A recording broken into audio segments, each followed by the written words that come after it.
All right, you're welcome to Kwame Affair Exclusive. Um, we are equally supported by Spice 91.9 FM. At this moment, I am here to be part of a project that has been launched. It was launched by Yen Mpoano. I don't know if you've heard of Yen Mpoano before, but when we say Yen Mpoano, basically it's an NGO that is focused on coastal zone management in Ghana. So through our coastal belt, whatever happens that helps in protecting of the coastal belt, they are interested in anything that deteriorates our coastal belt. They also find ways and means to fight it. So basically, that is what they do. What they did this afternoon was to launch a project titled Building a Sustainable Forest Monitoring System for Takoradi Forest District. All right, so I think now you were moving from the coastal into the forest. I really don't get that part, but you help me with that, yes. And then I have the project manager for Yen Mpoano, that is Justice Camillus Mensah. He's here with me. Justice, are we branching from the coastal belt to the forest? What's happening? Or we are increasing our territory into something different? What is it? Okay, so I would say that we are not actually moving away from the coast. You realize that the coast is actually the interface between the marine environment and the landscape. So our work, our landscape program for Yen Mpoano looks at all the things that are happening from the beachfront all the way to the adjacent landscape, including wetlands and everything. But you realize that Cape Three Points Forest is the only coastal forest reserve in the country. So that drew our attention. So Hen Mpoano is particularly interested in protecting this unique forest, also because of its biodiversity. And then in extension, we are now working with the Subri Forest just because Cape Three Points is under the same management as the Subri Forest, and they are both under the Takoradi Forest District. That's how So come we are. the project is more focused on sustaining and then protecting the Takoradi Forest District. Um, what is so special or unique about this particular project apart from the normal work schedule or the normal responsibility we know you have as Yen Mpoano? What is so unique about this particular project? So the Takoradi Forest District has two unique, I would say, forest reserves, and these are the Subri Forest Reserve and the Cape Three Points Forest Reserve. The Cape Three Points Forest Reserve is the only, like I said, the only coastal forest reserve in Ghana. It is one of the few in West Africa. It is designated as a globally significant biodiversity area (GSBA), an important bird area, and also a key biodiversity area. So it's very important because of its unique biodiversity. Um, Now, there is another one which is the largest forest reserve in the country. It's also in the same forest district, which is the Subri River Forest Reserve. This is big, contains a lot of trees, and it has also a GSBA. So this particular project is a little different in the sense that FSD is managing these two forest reserves, and the normal routine monitoring involves going to the park, coming back, reporting illegality. FSD, for those who don't get FSD. FSD is Forest Services Division All right. of the Forestry Commission. So it's a wing or it's a branch of Forestry Commission who is responsible for managing the reserves, especially because of the timber. Let's get this quite clear. You've mentioned Subri Forest and which again? And Cape Three Points Forest. So your focus is on the Subri Forest and Cape 3 Point, two major forests in the Takoradi Forest District. All right. With regards to this project, which we have been told that it's been funded by the Global Forest Watch, what is the objective? So the objective basically is to build a very sustainable monitoring system for the entire forest district, which will involve the community and will also involve some special aspect of the monitoring that they've done. So when I talk about special, what I mean is that the normal routine monitoring involves, like I said, going and coming back, giving verbal description of what happened. But this will help us, and this tools which we are using. The one is Global Forest Watch tools, and the one is also the SMART tool, which is Spatial Monitoring and Reporting tools. They allow you to go back to go into the forest with some mobile devices, which will assist you to know where exactly something is happening. That means it gives you a geographic or a spatial dimension of the action or the infraction. What this means is that when you bring it back to the office, you can process your data, query it, do whatever you want to do, analyze everything, and then you can even give instructions to somebody who can go back to the same spot, because you have given this person enough information about not just description of the area, but exact GPS coordinates of the area. So what we are doing is we are equipping the FSD. We are equipping the communities. We are providing them with GPS, providing them with phones, and we are training them to use these devices to collect enough information, which is going to be used, analyzed, and then we are going to get what we call the hotspot, the illegality hotspot, or hotspot for illegalities, which means that if we are seeing that there are so many mining activity in this area, or there's a lot of poaching activity in a particular area, then we decide based on our limited resources which enforcement actions we need to deploy to take care of that, and then that will be done. I get you. So it means that with time, through the feedback that some of the teams you have formed, the community team and then FSD, some of the feedback get over time, you're going to use that to mark the hotspot so that from time to time it can be monitored. All right, what are some of the devices we are talking about? You talked about a smart. If we can have an example of some of the devices you're talking about, if some is available, we can actually see how you're going to use some of these devices to monitor our forest and then protect it from illegal activities. First of all, with this map that you're seeing, draw closer. You don't have to go draw closer. With this beautiful map you're seeing, it's showing some indicators on it. All of them have different colors. And then when you see this, it's wildlife, fauna. What's the meaning of that? Fauna, that's animals. Fauna is wildlife, basically. So okay. Animals we encountered. And there's another slide showing that, like the apeces and then the acanthes, all those are the fauna. I see. And the flora is mostly the trees and the plants. We have logging and then wood harvesting with this color. So when you see this, you should follow us, and then let's get this quite clear. So when you see this logging and then wood harvesting, it's indicates on the map, and then we can see a number of them here. So in the Takoradi District Forest, this map is actually Cape 3-Point Forest Reserve. So it's indicating to us some of the illegal activities which are going on here. And then it seems the logging and then wood harvesting so much in here. That's what you see. And the red is poaching and hunting. And then this is the poaching and hunting indicated by the red color. This one is what? Track point. What's the meaning of track point?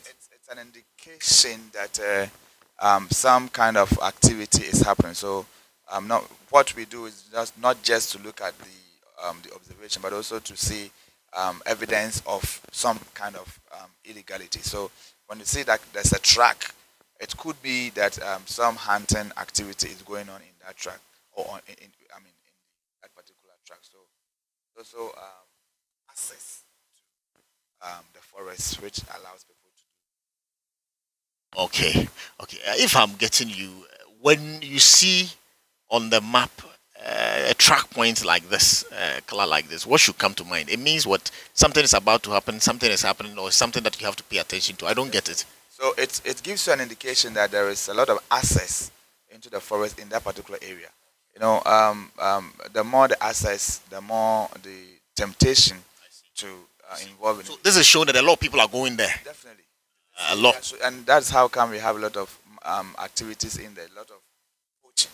I see. This can be blown out. This is blown out here, and what you see here is actually what you can have. You can see clustered here. So this is just to open up and show. See a lot of red dots shows a lot of poaching activities, and they are all connected with the track points. So the track points also gives you an idea that something is happening in there that you may have to pay attention to. I see.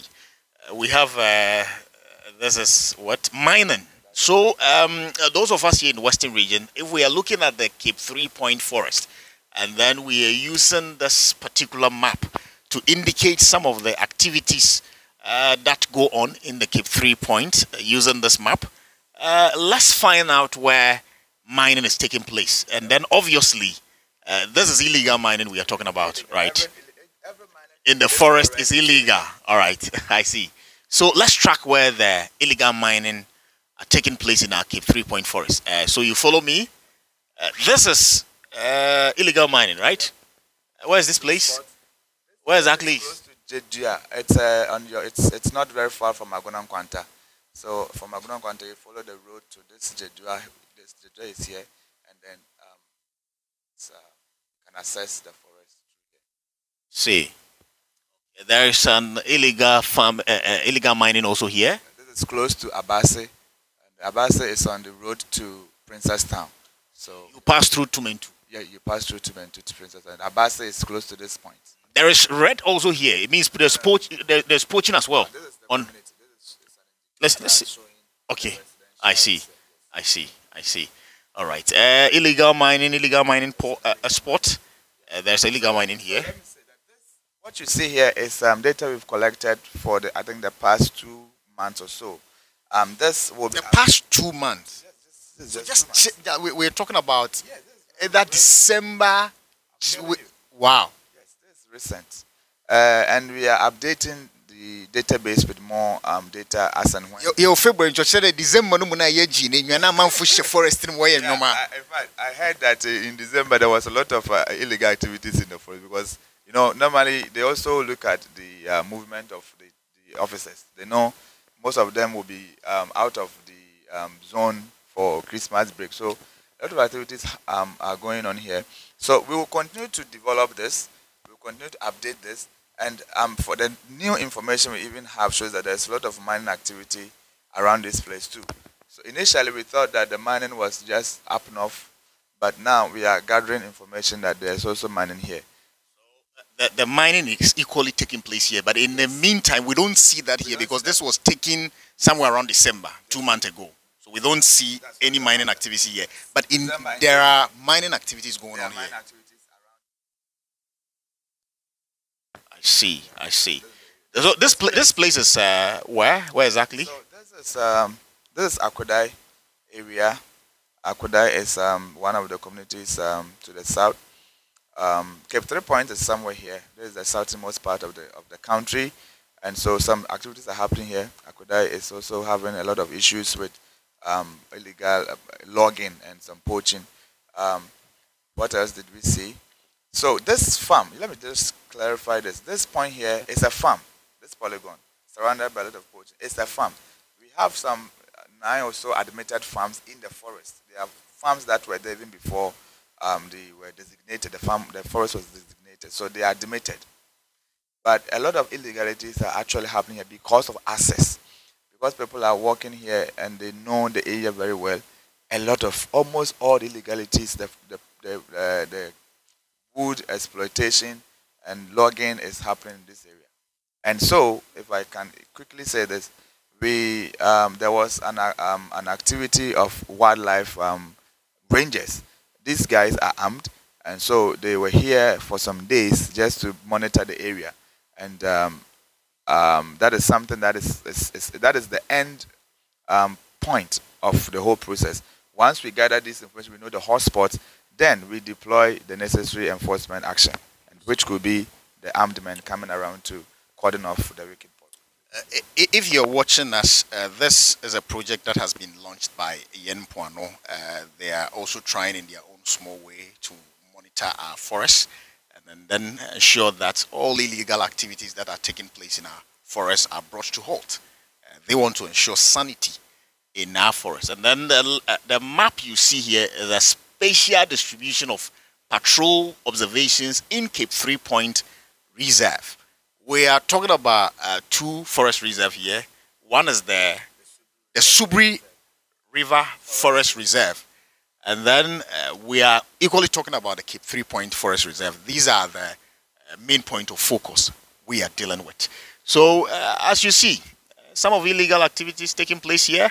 As we were celebrating our December, there were a lot of illegal activities that were equally taking place. And then this is what Yen Mpoano is seeking to champion. But in this particular project funded by Global Forest Watch, that is what they're doing. But my worry is, I'm being told that the funding they are getting for the project, especially the monitoring, where they're using the smart device and the likes, it's only 1 year. So it means it has a time limit, or there is a limitation to it.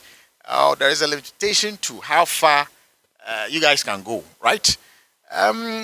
Now, what do we do? Before we come to that, I'm sure that already you've trained some community teams who can go into the forest and then do the monitoring for you, after which they can give you feedback to know the next step to take. What do we do then? Do we leave them after the project ends? Do we then get other stakeholders to fund the project if we don't get the same fund from the Global Forest Watch? What is the next plan of action so that we can ensure that this kind of tracking will still continue? Thank you very much. So I think the problem we've always had with NGO and projects is that they are all time bound, and after a while they are no more. And so we have some sustainability plans for some areas, particularly for Cape 3-Point Forest, because we've been on that landscape for a while, and so there are a number of things that we've put in place. For example, they have a creamer that is it's independent of some of the things we do. With a little support, they can be independent to champion some of these things, even beyond the life of the project. But my concern particularly is even for the Subri River Forest Reserve. There's a new area for us, and unfortunately we didn't meet any creamer in the area. Dealing with even the 3-5 communities is not easy because they are all they are all distant apart. And so we are pleading, we're using this platform to plead with the chiefs and the traditional authorities in the area that if they will uptake this idea and run with it even beyond the life of the project, and then I think it will go a long way to sustain the gains that this project will bring on board. And in particular, in the Cape 3-Point, we've started this. Hopefully we can extend this to Subri. What we are doing is that we are developing what we call the benefit sharing mechanism, which will ensure that because they are supporting the forest with the FSD should also commit some money to what they are doing. So whether it's going to come from the sales of the confiscated logs, or it's coming from their own coffers, they should actually put some funds there to support this activity, because beyond the August, hopefully we'll get some new funding to pursue this effort. But if things delay a little bit, we hope that the traditional authority and FSD will take this up and then will support the Subri area. For Cape 3-Point, we are working with WAPCA to kind of champion this cause for a long time. In fact, we have some long-standing relationship with some other donors, and so we trust that we will have some support to kind of continue this. But Subri is my concern. I hope that all stakeholders will come on board to make sure that this wonderful work that we started will be sustained. So what that means is this is a typical work of the forestry division. And then what it means is even if you've gotten funding for a year from Global Forest Watch, and then let's say there would not be any funding again, it is an initiative that the forestry division has to take over the project and then continue to fund such monitoring, right? Yeah, that's why this goes to the forestry division. There are a lot of illegal activities happening in our forest, and then you'll be around country. In fact, you need the right devices to get the work done. There are a lot of illegal activities going on in our forest division. Your right devices are here to track activities going on within our forest, I don't think that it is going to be a challenge. I mean, sometimes some of these Galamsey activities we see in our forest, on a surprise. That is something that we should be able to track long ago. But because we don't have the right device, sometimes we sit down and then it happened over time. And at the point where we get to a scene where Galamsey has been happening over a very long period of time, it becomes a surprise. These things in our modern time, with the existence of GPS, shouldn't be a challenge. We should constantly be tracking in our forests, right? Today we had some traditional authorities who also passed by, and then we'll take a listen to some of the views or opinions of the traditional leaders who also join us. Let's take a listen. If the dedication will go very far, I've just elaborated here, unless time that they should liaise with the traditional council. If the project managers will continue to bring it in this way, without a touch to the traditional council, I don't think the meaning of this project will have any effect on the citizenry. This is a country that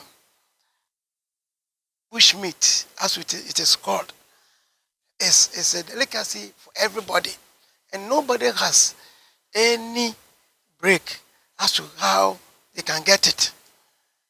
You see, so if there is really a law that prohibits people from poaching at any time, especially people going with dogs, going to the forest at any time to poach, then at least it must be enhanced.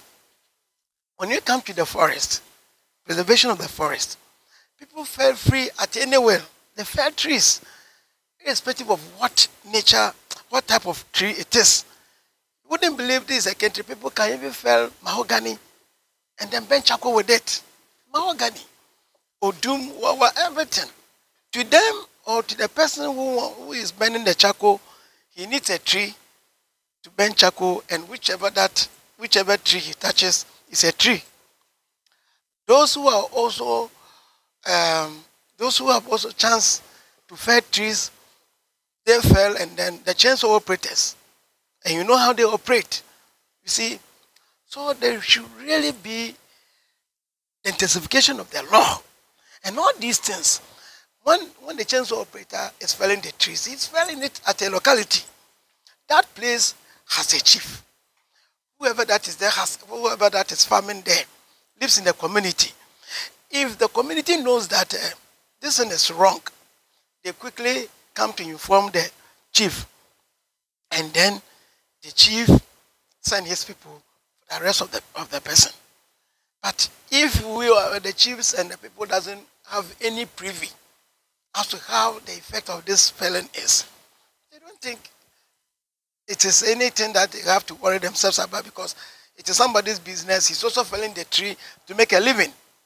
You see how difficult the whole thing is. Now, we can read from papers from everywhere the effect of the felling of the trees. It's a consequential effect on the global or the climatic change. People don't care.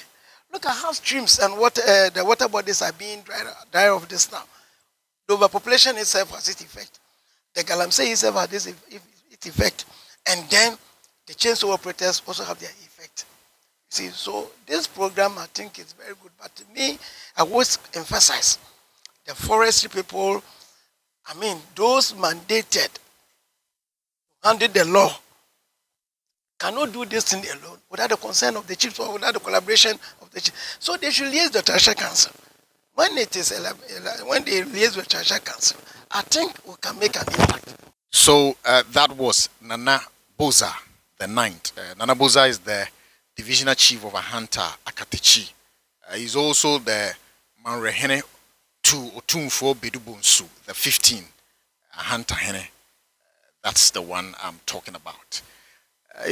Nana Boza was talking about the fact that if indeed we want some of these illegalities to stop in our forest, one major thing we have to do is to involve the traditional authority in decision making. Because if Yen Mpoano comes with strategy. Forestry division comes with strategy. At the end of the day, the immediate authority that can ensure that the right things are being done in our various forests is the traditional authority. So if we don't involve them, it becomes an issue. And then he's just calling on the various stakeholders to involve the traditional authorities in arriving at strategic decisions in dealing with some of these illegalities that happen in our forest.